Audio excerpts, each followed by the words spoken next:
ವೀಕ್ಷಕರ ದಿನಾಂಕ 27/11/2024 ಚಿತ್ರದುರ್ಗ ಜಿಲ್ಲೆ ಮೊಳಕಾಲ್ಮೂರು ತಾಲೂಕು ಭಟ್ರಳ್ಳಿ ಗ್ರಾಮದ ಸರ್ಕಾರಿ ಹಿರಿಯ ಪ್ರಾಥಮಿಕ ಶಾಲೆಗೆ ಕ್ಷೇತ್ರ ಶಿಕ್ಷಣಾಧಿಕಾರಿಗಳಾದ ನಿರ್ಮಲಾ ದೇವಿಯವರು ಭೇಟಿ ನೀಡಿ ಶಾಲೆಯ ಕುಂದುಕೊರತೆಗಳು ಹಾಗೂ ಶಿಕ್ಷಕರ ಕೊರತೆಗಳನ್ನು ಕೂಲಂಕುಷವಾಗಿ ಚರ್ಚಿಸಿ ಪರಿಶೀಲನೆ ನಡೆಸಿದರು.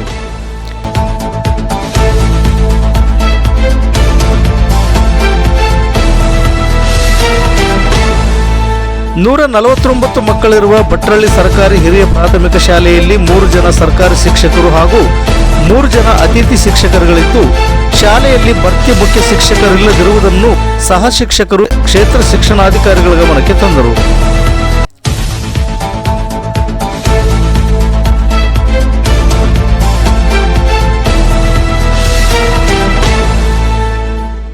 ಸಹ ಶಿಕ್ಷಕರೇ ಇಲ್ಲಿ ಮುಖ್ಯ ಶಿಕ್ಷಕರ ಕಾರ್ಯನಿರ್ವಹಿಸುತ್ತಿದ್ದು, ಶಿಕ್ಷಕರು ಮಕ್ಕಳಿಗೆ ಬೋಧನೆ ಮಾಡಲು ಸಮಯ ಸಿಗದ ಕಾರಣ ಮಕ್ಕಳಲ್ಲಿ ಶಿಕ್ಷಣದ ಗುಣಮಟ್ಟ ಕುಂಠಿತವಾಗುತ್ತಿರುವುದನ್ನು ಗಮನಿಸಿ ಶಿಕ್ಷಕರಿಗೆ ವಿಶೇಷ ಸಲಹೆ ನೀಡಿದರು.